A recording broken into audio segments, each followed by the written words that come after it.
A barefoot peasant boy named Gilles de Rais walks toward the gates of Machical Castle in the summer of 1438, clutching a message from his master, the local furrier. The castle steward smiles warmly, offering the child bread and a place by the fire while he waits for a reply. That message will never be answered. Gilles de Rais will never walk back through those gates. His mother will wait by their cottage door every evening for the rest of her life, watching the road for a small figure that simply ceased to exist on a warm afternoon in Brittany. This horrifying disappearance, buried in ecclesiastical court records for nearly 6 centuries, marks just one of more than 140 documented vanishings tied to a single name. Gilles de Rais was supposed to be the holiest knight in all of France, a war hero who fought beside Joan of Arc herself, a marshal of the realm decorated with the highest military honors of his age. Yet behind the golden armor and the religious processions, he ran the most prolific killing operation in medieval European history. How does a celebrated saint of the battlefield transform into a predator who slaughters children for nearly a decade, while the entire kingdom looks the other way? Before we dive into these forgotten stories of monstrous privilege and institutional silence, if you enjoy uncovering the darkest truths buried beneath polished history, consider hitting that like button and subscribing for more content like this. Please drop a comment below telling me where you are watching from. It genuinely amazes me that we can sit together across continents and time zones, connected by our shared fascination with the hidden corners of the human story. To understand the wound that shaped this monster, we must look at the cradle that rocked him. Born in 1404 inside the imposing fortress of Champtocé, Gilles entered the world as heir to one of the wealthiest noble fortunes in all of France. His parents, Guy de Laval and Marie de Craon, controlled vast estates stretching across Brittany, Anjou, and Poitou, generating annual revenues that would translate into hundreds of millions in modern currency. This obscene wealth should have guaranteed a stable upbringing. Instead, fate delivered a devastating blow. In 1415, when Gilles was barely 11 years old, his father died from a horrific hunting accident, gored in the abdomen by a wild boar during a routine forest expedition. His mother passed shortly after under circumstances that contemporary chronicles described as suspiciously sudden. Imagine being a wealthy little boy, suddenly orphaned in a single brutal year, dropped into the hands of a guardian who saw your inheritance as a personal lottery ticket. That guardian was his maternal grandfather, Gilles de Craon, a notoriously corrupt and avaricious old lord who treated the boy not as a grieving child requiring guidance, but as a profitable financial asset to be leveraged. According to the meticulous historical research of French scholar Made Kazaku, the grandfather systematically refused to discipline young Gilles for any transgression, no matter how cruel or violent. The reasoning behind this neglect was deeply transactional. A submissive heir might develop independent moral convictions that interfered with the family's expansion strategy. Gilles de Craon needed a pliable instrument, not a virtuous knight. He encouraged the boy to indulge every appetite, surround himself with sycophants, and view the suffering of commoners as beneath royal concern. The teenage Gilles received the finest tutors money could buy, becoming fluent in Latin, deeply versed in classical literature, and remarkably skilled with manuscripts. Yet alongside this cultivated mind grew a creature with no understanding of consequence. He learned that gold solved every problem, and that peasants existed solely to serve aristocratic whims. Frankly, this is the textbook recipe for breeding a sociopath. Add unlimited resources, subtract all moral checks, and watch what emerges from the laboratory of privilege. The grandfather then arranged a string of brutal abduction marriages designed to absorb neighboring estates into the family portfolio.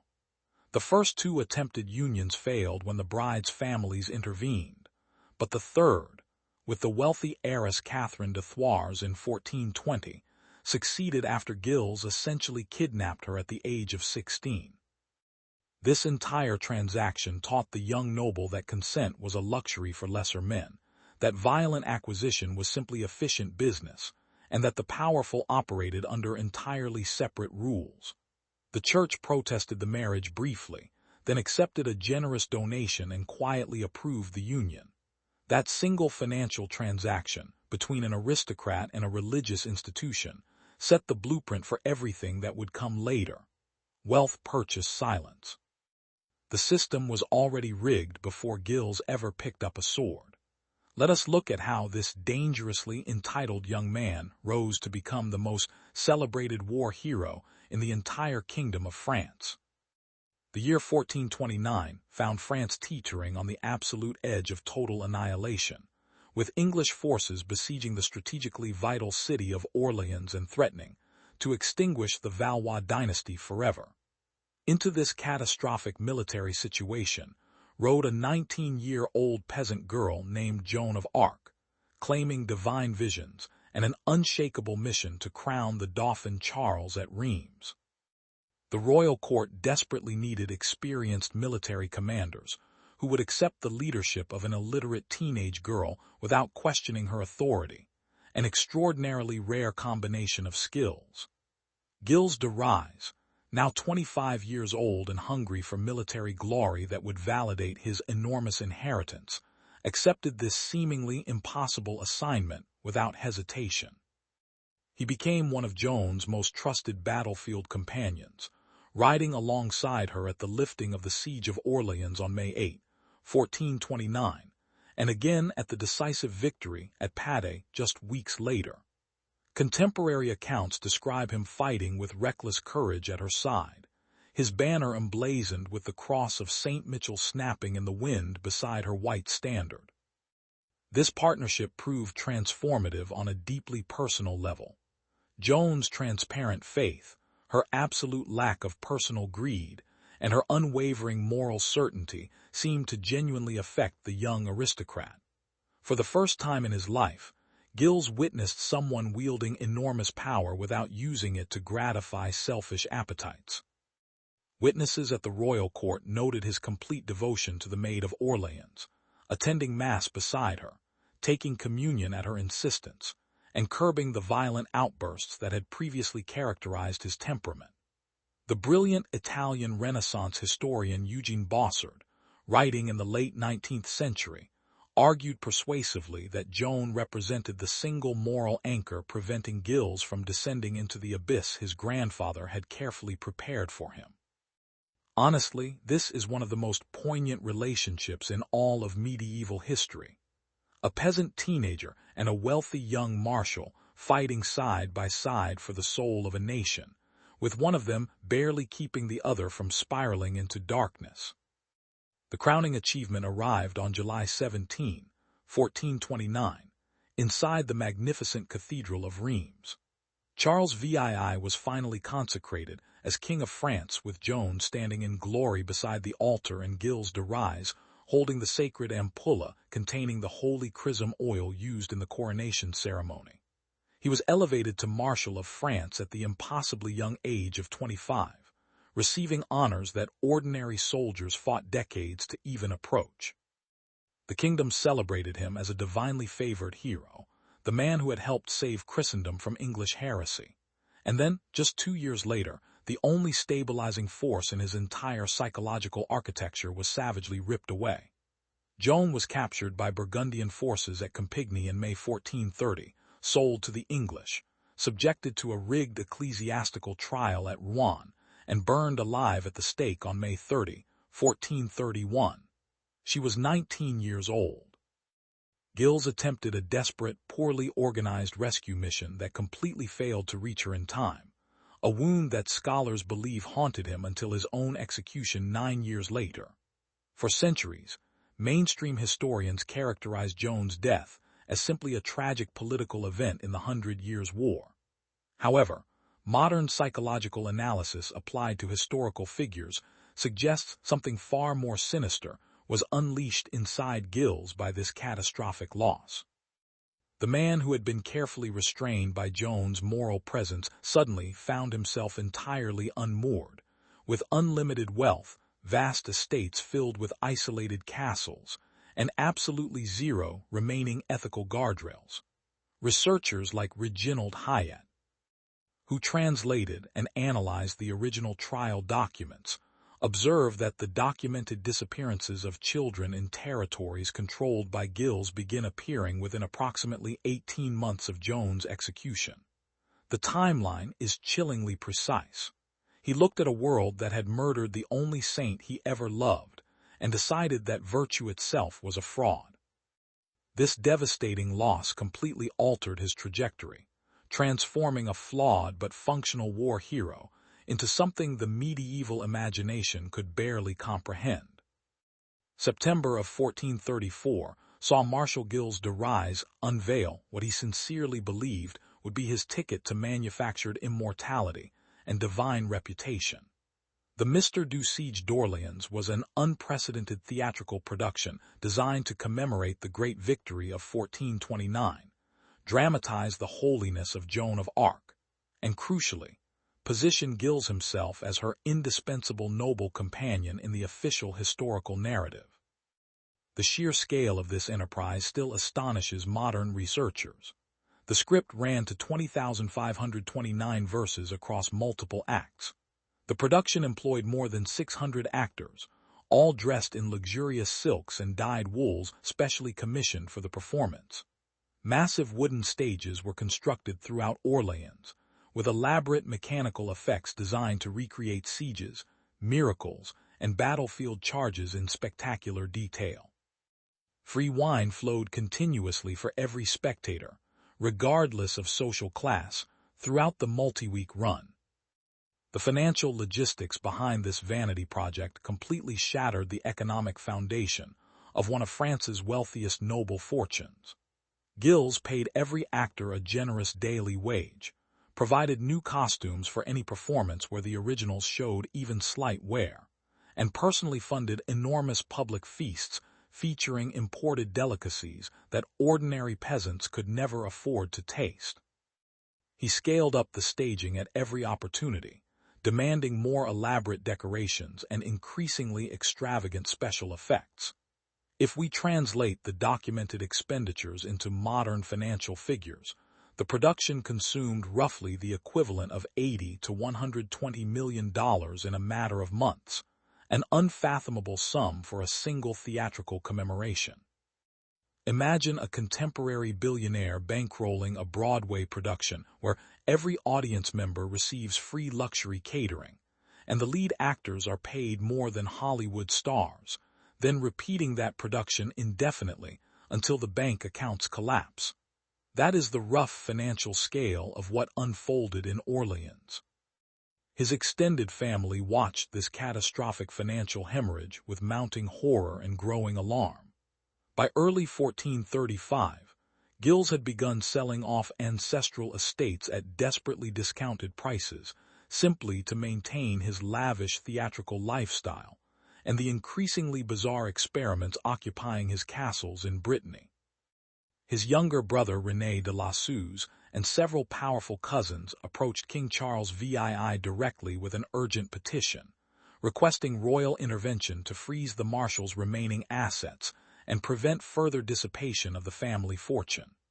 The king, who privately owed Gilles enormous sums of money from the wars against the English, granted the petition with remarkable speed.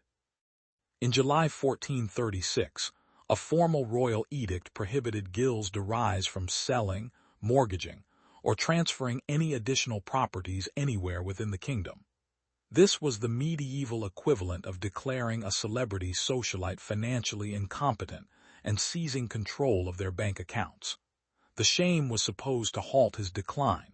It did the exact opposite.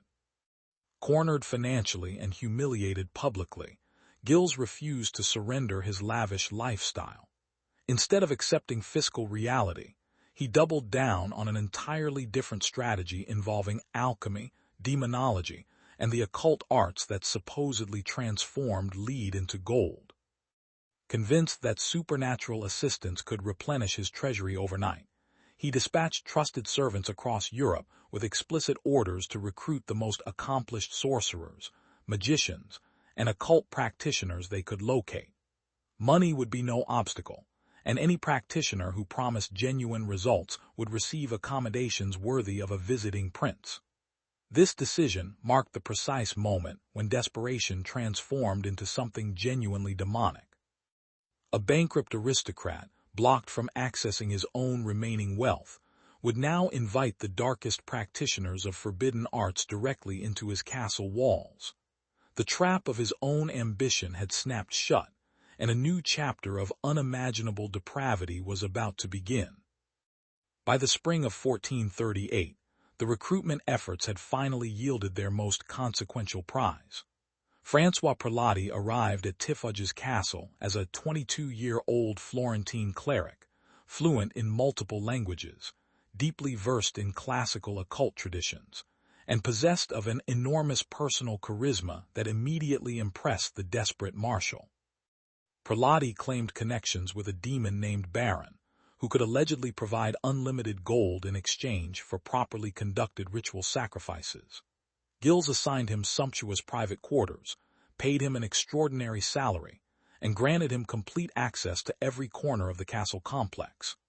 The two men quickly became inseparable collaborators, spending entire nights together in candle-lit chambers, reading forbidden grimoires and planning increasingly elaborate ceremonies. To his credit as a manipulator, Prelati performed just enough mysterious theatrics: strange smells from sealed chambers, frightening noises during midnight rituals, occasional appearances of supposed supernatural manifestations, to keep his patron utterly convinced that breakthrough riches were perpetually just one more sacrifice away. Surrounding this Italian sorcerer was an inner circle of loyal henchmen who had served Gilles for years and would now graduate into the operational machinery of something far worse than financial fraud. Henriette Griard, originally a humble household chamberlain, became responsible for managing logistics and concealment of evidence. Etienne Correlaut, universally nicknamed Poitou, served as the primary procurer of victims, traveling through the countryside under various commercial pretexts. His cousin Gilles de Rais acted as a kind of senior accomplice and personal confidant during the actual atrocities. Together, this shadow household functioned with the dark efficiency of a modern criminal enterprise, complete with specialized roles, established procedures, and carefully maintained alibis. Honestly, reading the trial transcripts where these men describe their daily operations feels less like a medieval document and more like a transcript from a 21st century human trafficking prosecution. The cold professionalism is absolutely chilling. The procurement system relied on the brutal economic reality of medieval Brittany. Peasant families lived in catastrophic poverty, and the prospect of employment for their sons inside a powerful noble's household represented one of the few realistic pathways out of starvation. Poitou and Soleil would approach desperate parents in market towns and rural villages, offering positions for young boys as pages, kitchen apprentices, or grooms inside Machical, Tiffauges, or Champ-de-Say. The parents would weep with gratitude, dress their sons in their finest clothes, and watch them ride away toward the great castles with their new noble employers. Most of these children were between 8 and 12 years old. Almost none of them would ever be seen again. The few who returned to their families spoke vaguely of being released because the household no longer required their services, never describing what they had witnessed inside those castle walls. To frame this in modern terms, imagine an extremely wealthy contemporary celebrity systematically recruiting vulnerable runaway teenagers into his private estate through fake job offers, while paying his personal staff to handle the disappearances. The operation continued for years because every single safeguard in medieval society was designed to protect aristocratic privacy rather than peasant lives. The dark genius of this arrangement involved geographic mobility between multiple castles. Gilles owned an extensive network of fortified residences scattered across western France, including Machical as his primary base, Tiffauges as his ritual center, Champ-de-Say as his ancestral seat, and several smaller properties in between. When local suspicions began accumulating in any particular region, the entire operation would simply relocate to a different castle, leaving the rumors behind to dissipate without official investigation. Servants who knew too much were either deeply implicated in the crimes themselves or quietly disposed of. Bodies were burned in large fireplaces, dropped into deep castle wells, or buried in unmarked locations within the castle grounds. The entire system was designed for permanent silence, and for nearly a decade, it functioned with terrifying effectiveness. Let us look at what happened in the surrounding countryside as families across Brittany slowly realized their children were vanishing into the same dark gravitational pull. A heartbroken couple named Pierre and Jean Drouet stood outside the gates of Machecoul Castle in the autumn of 1437, weeping and demanding information about their missing son. The boy had been hired as a kitchen helper just 3 weeks earlier and had completely vanished without explanation. The castle guards politely but firmly refused them entry, claiming the young man had been dismissed for theft and had presumably run away rather than face punishment. The Drouets knew their child intimately and understood this explanation was an obvious lie. Yet they had absolutely no legal recourse, no influential connections, and no realistic mechanism for forcing an investigation against a marshal of France. They returned to their small farmhouse in the village of Saint-Étienne-de-Mermort and grieved in silent helplessness, joining a rapidly growing community of families across western Brittany who shared the exact same nightmare. The geographic pattern of disappearances followed Gilles wherever his household moved. Court records compiled during the eventual trial documented at least 35 specific cases by name, with detailed testimony from grieving parents about exactly when their children disappeared and which servants had recruited them. The actual death toll, according to confessions extracted from Henriette Griart and Etienne Correlaut, almost certainly exceeded 140 victims, with some modern estimates suggesting the real number approached 200 or more. To put this into a chilling modern perspective, the documented victim count rivals or exceeds the body counts attributed to nearly every notorious serial killer in 20th century history. Yet this medieval predator operated for nearly 9 years without any meaningful investigation because his victims were poor and he himself was untouchable. Imagine if a contemporary American billionaire systematically abducted and murdered foster children across multiple states for a decade, with local sheriffs declining to investigate because the killer was too socially important to inconvenience. That is essentially the structural dynamic that protected Gilles de Rais throughout the 1430s. Local clergy across Brittany received whispered reports from frightened parishioners almost from the beginning of the abductions. Several parish priests documented hearing nearly identical stories from desperate families across multiple villages, but they faced an impossible institutional dilemma. The church in this region depended financially on aristocratic donations, and Gilles de Rais was simultaneously one of the wealthiest patrons and most decorated war heroes in their diocese. Reporting their suspicions to the ecclesiastical hierarchy carried enormous professional risks, while the victims were precisely the kind of nameless rural poor who generated no political pressure for justice. Several priests reportedly approached their superiors with concerns and were quietly instructed to focus on their actual pastoral duties. The institutional silence was not accidental. It was carefully engineered by an entire social system designed to protect powerful donors from inconvenient accusations. The peasants themselves attempted multiple grassroots responses. Mothers in affected villages began warning their children explicitly never to approach Machecoul Castle under any circumstances, regardless of what employment offers were presented. Some communities organized informal patrols at crossroads where children had last been seen. Travelers passing through the region carried warnings to neighboring villages. Yet these defensive measures were entirely powerless against a noble who could simply send his agents to recruit from villages that had not yet learned to be suspicious. The disappearances continued steadily, year after year, while the rumors slowly accumulated like sediment at the bottom of a deep, dark river. Frankly, this is one of the most haunting aspects of the entire case.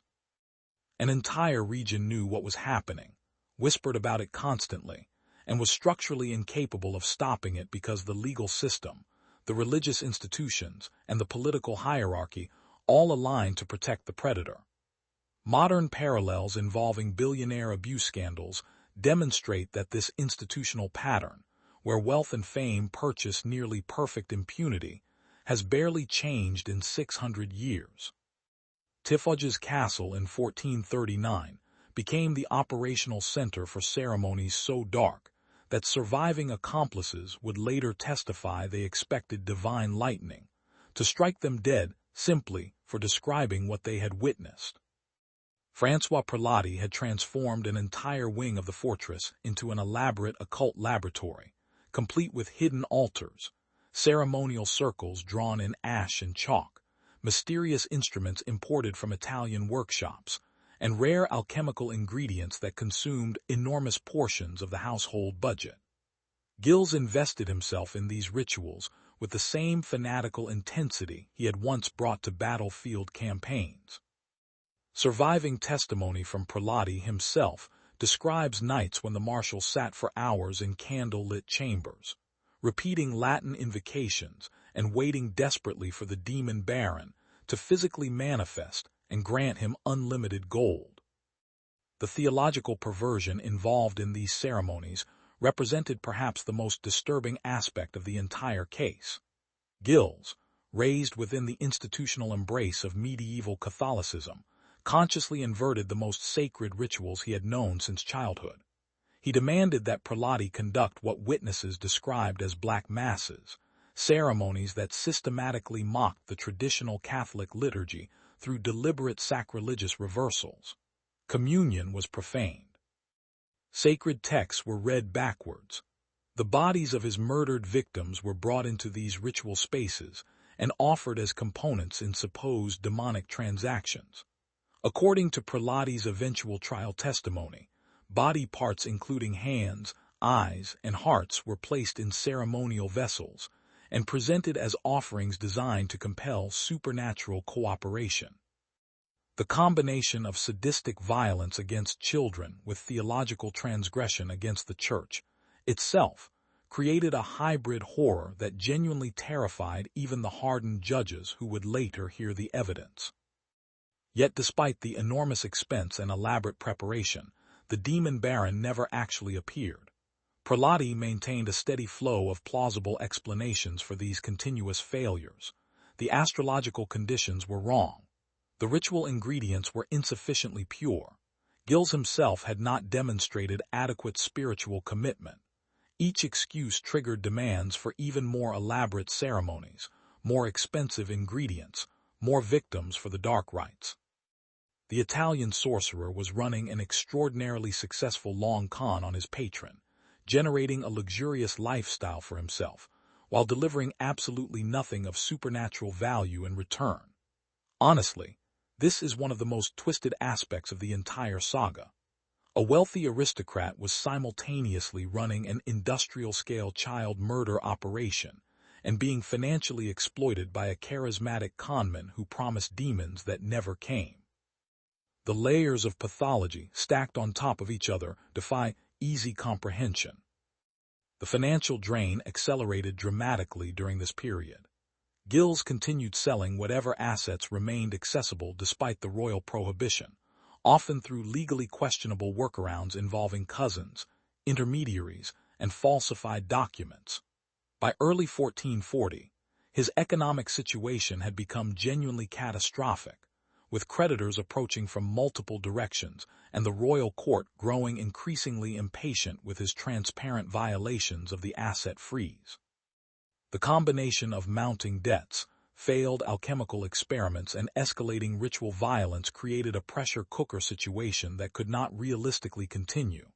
Something would eventually crack the dam of institutional protection that had shielded him for nearly a decade. When that crack came, it would arrive from the most unexpected possible direction, not from grieving peasant families, not from suspicious clergy, not from royal investigators. The catalyst would be the marshal's own catastrophic temper, ignited by a relatively minor property dispute that would unravel the entire empire of darkness. May 15, 1440, brought a violent confrontation inside the small parish church of Saint-Étienne de Mermort that would ultimately destroy the most powerful predator in medieval France. The chain of events began over an entirely mundane property transaction. Gilles had sold the local castle and its associated lands to a treasury official named Geoffrey Le Ferron, who had subsequently assigned the property to his brother Jean Le Ferron, a tonsured cleric serving as caretaker.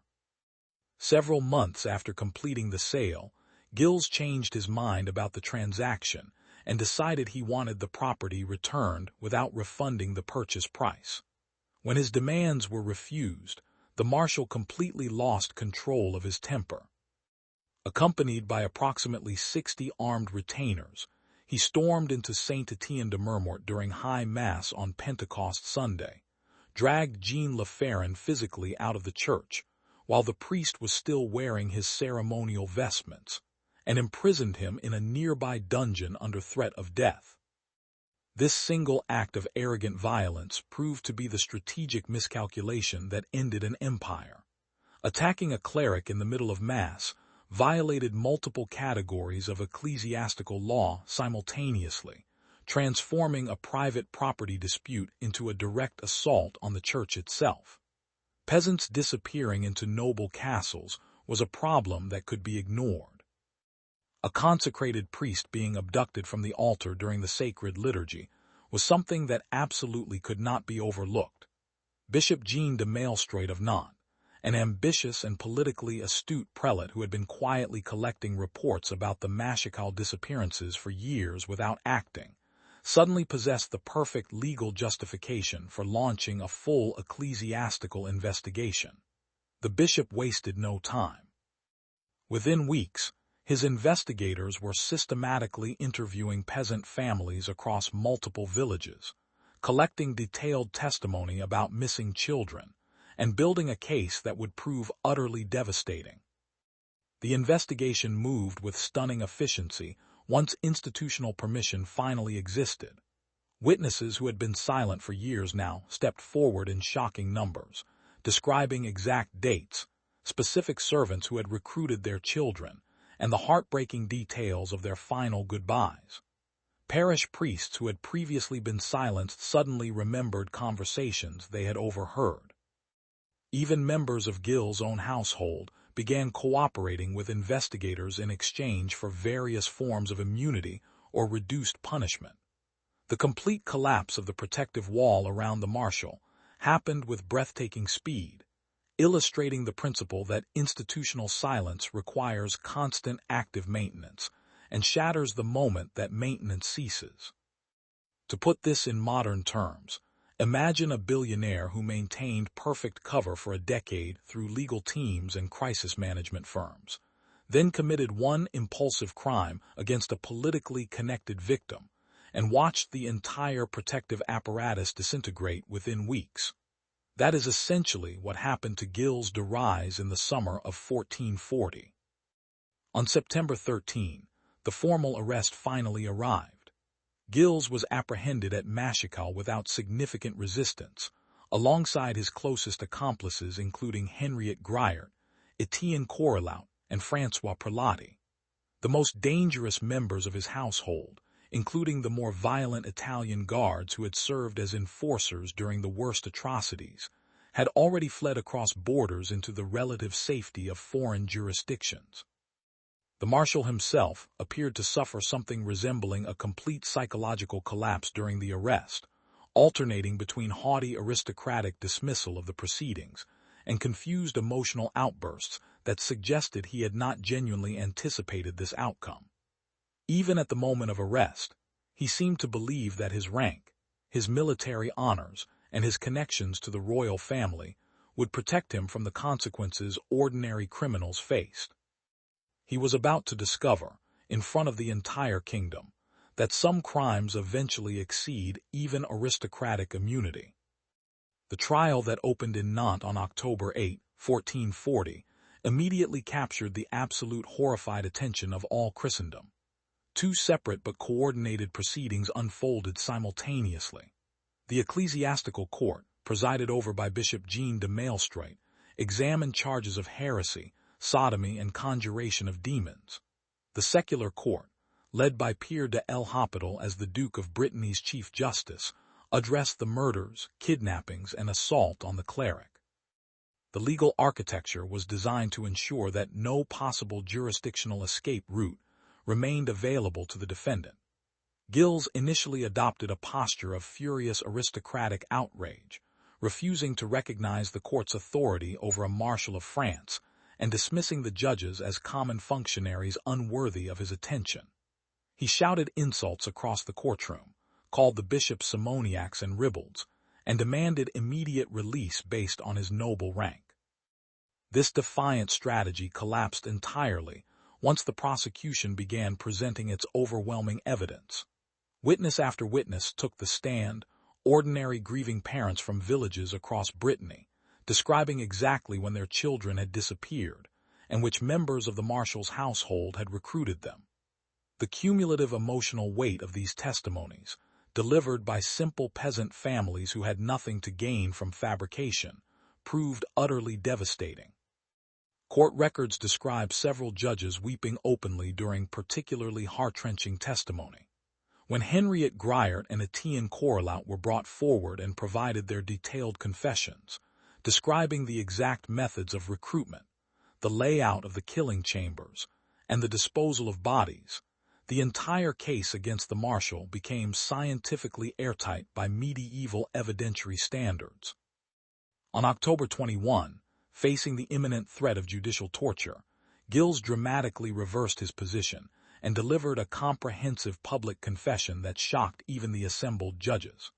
The details he provided were so graphic, so numerous, and so theologically transgressive that the presiding officials ordered the most extreme portions stricken from the official court record. He confessed to murdering scores of children across multiple castles over nearly a decade. He confessed to the alchemical rituals, the attempted demon summonings, and the offerings of victim body parts. He confessed to dressing accomplices as devils to terrify children before their deaths. He confessed to genuine remorse, weeping publicly and begging the families of his victims for forgiveness. The performance was either an authentic spiritual collapse or one of the most strategically brilliant manipulation attempts in legal history. Modern observers continue to debate which interpretation more accurately captures his psychology. The dynastic consequences were absolutely catastrophic for the entire de Rais family lineage. Gilles' younger brother and cousins watched in horror as the family name became synonymous with the most monstrous crimes imaginable across medieval Europe. His wife Catherine de Thouars and his young daughter Marie de Rais faced the impossible challenge of preserving any social legitimacy in a kingdom where their surname now triggered immediate revulsion. The financial estate, already devastated by years of theatrical extravagance and alchemical experiments, would now face additional confiscation as punishment for the convicted marshal's crimes.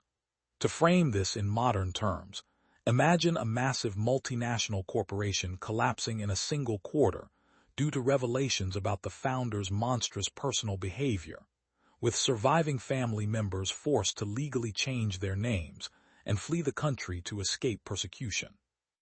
The complete destruction of an aristocratic legacy, built across multiple generations, unfolded in a matter of weeks once institutional silence finally cracked. For nearly 6 centuries after the execution, the case against Gilles de Rais was treated as completely settled historical fact, with his confessions taken as definitive proof of his absolute guilt across every charge. However, modern forensic and legal re-examination has introduced fascinating complications that genuine historical analysis cannot simply dismiss. In 1992, a remarkable mock retrial convened in Paris, organized by a coalition of French legal scholars and historians who applied contemporary evidentiary standards to the original 1440 trial transcripts. The panel included experienced judges, professional prosecutors, and defense attorneys who treated the case with absolute seriousness, ultimately producing a complex verdict that surprised observers worldwide. Several panelists argued that significant portions of the confession appeared to have been extracted under explicit threats of torture and excommunication, conditions that would render the testimony legally inadmissible by modern standards. The mock retrial controversy reignited a debate that had been simmering quietly among specialized French historians for decades. Researchers including Gilbert Proudhon argued aggressively that the marshal had been the victim of a calculated political conspiracy orchestrated by Bishop Jean de Mailstrate and Duke Jean V of Brittany, both of whom directly benefited financially from confiscating his vast estates after conviction. According to this revisionist interpretation, certain charges may have been genuine, particularly the violent church assault and possibly some occult experimentation, but the more extreme murder accusations were potentially exaggerated or fabricated to justify maximum punishment and asset seizure. The defenders of this theory pointed to several specific evidentiary problems, including the convenient elimination of certain witnesses, the suspiciously rapid timeline of the investigation, and the substantial financial windfall received by the prosecuting authorities. Yet the overwhelming consensus among professional medievalists remains firmly anchored in his guilt for the central crimes. Modern forensic surveys conducted across the Maschcal Castle grounds, while obviously limited by the passage of nearly 600 years, have identified disturbing concentrations of charred bone fragments in specific locations that match the descriptions provided in accomplice testimonies. Researchers excavating cellar areas mentioned in the trial records have repeatedly encountered physical evidence consistent with mass burning of human remains. The independent corroboration provided by multiple accomplices, including detailed descriptions that aligned precisely across separate interrogations, suggests that fundamental elements of the prosecution case rest on solid factual ground. Frankly, the most balanced modern assessment acknowledges that exact victim counts may never be definitively established, while accepting that Gilles de Rais did commit substantial numbers of monstrous murders across his network of castles.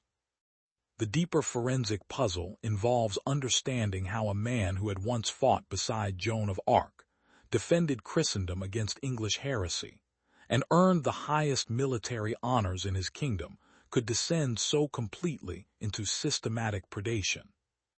Modern psychiatric analysis, applied retrospectively, suggests possible diagnostic categories, including severe untreated childhood trauma, certain personality disorders involving complete absence of empathy, and what contemporary clinicians would describe as catastrophic moral injury following the execution of Joan of Arc. None of these frameworks excuse the crimes, but they provide context for understanding the psychological architecture that emerged when wealth, isolation, and unchecked privilege combined with severe internal damage. The forensic mystery is ultimately less about counting bodies and more about understanding how an entire society failed to notice, or chose not to notice, the catastrophic emergence of one of history's most prolific killers operating in plain sight for nearly a decade. October 26, 1440, brought the final dark theatrical performance of Marshal Gilles de Rais. The execution was carefully designed by his judges to deliver maximum public spectacle while preserving certain residual privileges due to his noble rank. The condemned marshal was escorted through the streets of Nantes in a solemn procession, accompanied by Henriette Griart and Etienne Correlout, who would be executed alongside their former master. Witnesses described Gilles maintaining a posture of theatrical penitent humility throughout the journey, weeping audibly, calling out to spectators for prayers, and asking forgiveness from the families of his victims. The Meadow of Madeleine, just outside the city walls, had been prepared with 3 gallows and a large pyre. Crowds filled every possible vantage point, with chroniclers estimating attendance in the tens of thousands. The execution of the most famous nobleman in France for the most monstrous crimes ever publicly prosecuted was understandably the entertainment event of the century. The actual mechanics of his death honored his rank even as they punished his crimes. He was hanged first to ensure death by strangulation, then his body was placed briefly upon the pyre as the flames were ignited. Crucially, his remains were pulled from the fire before complete destruction, allowing his family to recover the body for proper Christian burial inside the nearby Carmelite church. This privilege, denied to his lower-ranking accomplices whose ashes were scattered without honors, represented the final aristocratic concession, even at the moment of supreme judicial penalty.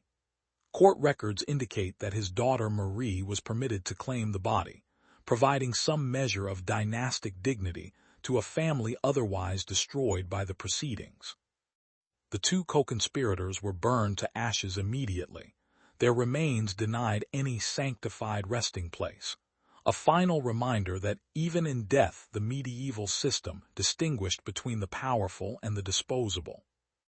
Looking back at the structural data reveals the staggering moral economics of this entire saga. For nearly 9 years, an active serial killer operated openly across multiple French castles, while institutions specifically designed to prevent such crimes systematically failed to act. Parish priests heard whispered confessions and remained silent. Local lords noticed disturbing patterns and chose convenience over investigation. Royal authorities catalogued financial irregularities, while ignoring the much darker irregularities involving missing children. The ecclesiastical hierarchy accepted donations from a man they had reasons to suspect was committing monstrous crimes.